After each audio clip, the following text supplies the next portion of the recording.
Andrew, Oscar ready to go this weekend? I had a feeling that might be the first question, Oscar. Yeah, Oscar's good, so he's going to play this week.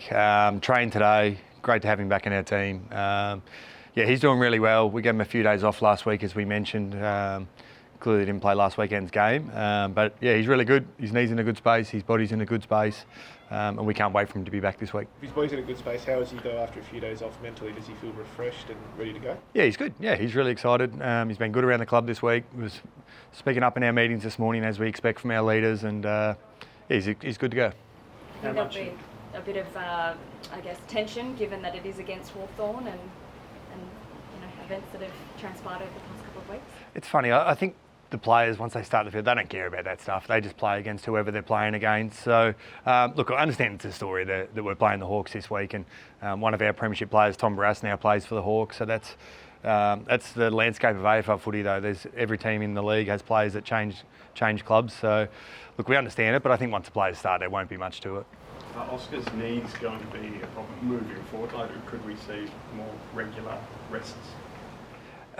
Look, there's all of our players that we look to manage at certain times throughout the year. AFL is a gruelling game. It's 24 games in a 25-week period over the season, so potentially, but we're also not going to forecast any of that. We'll just keep planning week by week and work with our players closely. Oscar's return, obviously we saw you against Carlton play the four talls up forward with Archer, Jack Williams, Waterman and Oscar. Is that something you're going to look at going with this week? Potentially, yep. Potentially. Playing inside at Marvel, so it's not going to be a weather-affected game. But we've got those options we're going to work through. We've got main training today, so we'll just have a look at that and see where it lands. Is it true that you bumped into Sam Mitchell on the River Torrens in Adelaide and went for the stroll? It is true, yeah. It's look, I've known Mitch for a long time, and we were just, this is pure coincidence. We went out, I was out for a walk, and we literally crossed paths, so we've known for a long time, so we just went for a walk and chatted about life. You take us inside what you talked about at all? No, I'm not going to talk the details. Look, it's nothing heavy. We just spoke about some things that we'll keep between us. Do you look to use the rivalry, I suppose, that's sort of developing between the two clubs as a bit of a motivating factor? No, not really, to be honest. I'm not sure what rivalry sort of is. I think we're just going to prepare as best we can to win this game of football. Hawthorn are a good team. I know they've had a couple of losses the last couple of weeks, but they're playing some good football still. So we prepared our guys this morning. We'll train today, and we'll keep trying to improve our game as well. Unfortunate news around Elliot Yeo.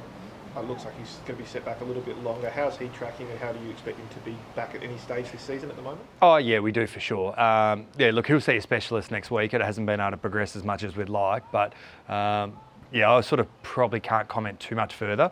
I'll wait till he gets a bit more of an opinion from someone far more qualified than me next week. And Elliot's doing okay.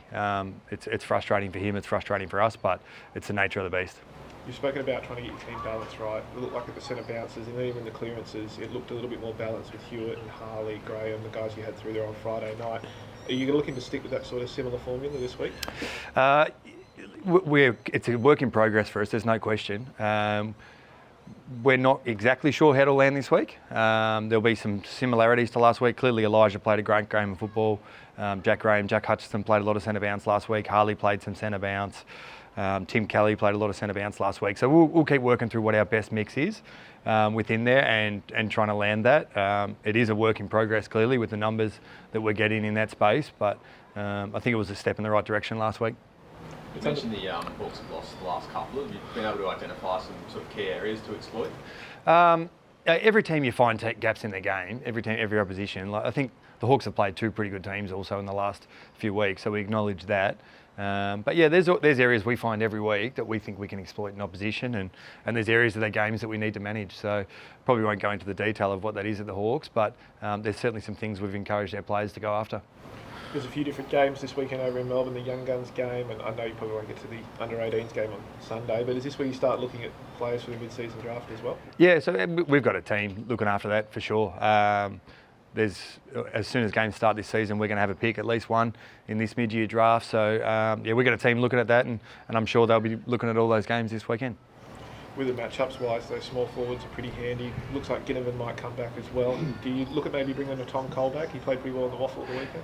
Yeah, they are smaller than most more forward lines, the Hawks. We sort of acknowledge that, and we've got to make sure we get our matchups right in that space. So we'll look at, Coley's in the mix for it again. He played above the level at Waffle last week, but we've got a few others also that are in contention for that spot. Spoke about Adelaide Oval being a quick deck, Marvel Stadium under the roof. Is it a quick deck? Is that what you're expecting, a bit of pace on the ball? I played at Marvel a lot as a player, it feels like a lifetime ago, but I actually think it's more of a contested game than it is a fast game. I know everyone thinks it's fast, and I actually think it's a really contested brand of footy. You have to be able to play at Marvel, so we prepare for both, and there'll be times in the game where it's got slower ball movement as well, so I don't think it's one scenario preparing for. Is that why the 8-day break probably helps a little bit after consecutive 6-day breaks as well? Oh, just in general, 2 6-day breaks in a row does challenge team, squad, fitness staff, but our guys have done a terrific job, our medical team. We're incredibly healthy at the moment, so they're doing a good job of getting our players available, and we've been able to train twice this week, which is a bit rare for us, but a real benefit, and look forward to another great training session today. John Newcombe, do you try and mind him, or do you just go head-to-head against what he does? Yeah, like most teams, they've got Newcombe, they've got Warple, they've got multiple guys through that middle that can be good. So we appreciate there's some things that we have to manage in their game, particularly in their midfield. But whether we tag or not, it's probably more closer to we'll discuss it in match committee this Arvo, and it'll be a game time sort of decision. Tom Barrass, obviously it's the first time that players come up against him. Gavin wrote the paper today that, for 2 hours they're not best mates. So do you have to speak about these sort of things? You're a player who played against your former side. It is different regardless of people trying to play it down. It is a bit emotional. Yeah. Do you speak about these sort of things in the club, and what do you say to the players? Yeah, look, it's real. Like, these guys played a lot of football together. That's what's happened. But it's also like, it's been so many instances now where people have played against former teammates, and I think it's no longer an issue for the players to deal with. Like, I don't need to talk about it with our players. I think once that first ball is bounced, then everyone just plays and competes and tries to win for their team. Callum Jamison back tomorrow through the Waffle. You must be happy to see him finally get some footy as well. Yeah, wrapped for Jamo. He's had a challenging start to the year. He wasn't able to train a lot over the pre-season, but he's been able to really build up his program, and great news for him and for us that he's going to play Waffle first game tomorrow, which is exciting. Tom Gross was the sub at the weekend. Do you expect him to play a bit more midfield time? I know the fans are loving him at the moment. Yeah, Grossi's doing some terrific stuff. I think he's shown in the first couple of games that he's played that he's got some real AFL attributes, but he's also 18, and it's going to take some time for him to be a really full-time established midfielder at AFL level. So we're going to keep supporting Grossi, and he'll train today, and we'll see where it goes. What about Bo Allen? Is he inching closer? We've asked about Bo every week. Bo is definitely probably played his best Waffle game last week, to be honest. But like, we've been really open that Bo's had a challenging few months. It really was his first full game for probably a month. I've spoken about setting Bo up for success. We really want him to come into the team and stay in the team. So whether he's available this week or he just needs another one under his belt, we'll sort of work through that this afternoon.